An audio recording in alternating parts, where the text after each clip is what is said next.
অনেক বৃষ্টি দিতেছে। আমার অনেকগুলো সাইড বাইরে কাজ চলতেছে, কালগুলো সব বন্ধ হয়ে রয়েছে। অনেক বৃষ্টি দিতেছে আজকে সবাই রহমত করুক আল্লাহ। বৃষ্টি একটা রহমত আল্লাহ।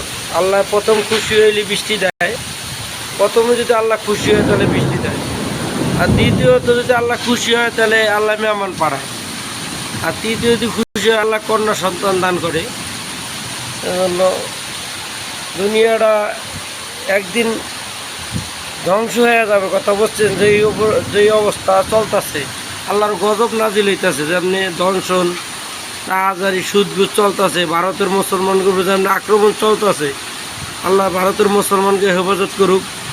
মুসলমান রাষ্ট্রগুলো সরকারও যেন পদক্ষেপ নেয়। এজন্য সবাই আমার কথাগুলো যদি ভালো লাগে তাহলে দয়া করে একটা লাইক, একটা কমেন্ট, একটা শেয়ার করে দিয়েন।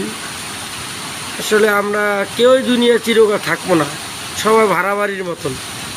ঠিক আছে, কোন জায়গায় যে আসল বাড়ি যে আমরা জানি না। তারপরে আমরা এই যে 6 তলা 9 তলা 10 তলা বাড়ি করার আশায় থাকি। আমরা যে চলে যাইতে হবে, আমাদের যে একবারে কবরস্থানে শুয়ে থাকতে হবে, বৃষ্টির ভিতরে শুয়ে থাকতে হবে, কিন্তু তারপরে আমাদের শেষ ঠিকানা মাটির তলে। কিন্তু আমরা সবসময় উঠতে চাই আকাশে। এটাই হয়েছে দুনিয়া।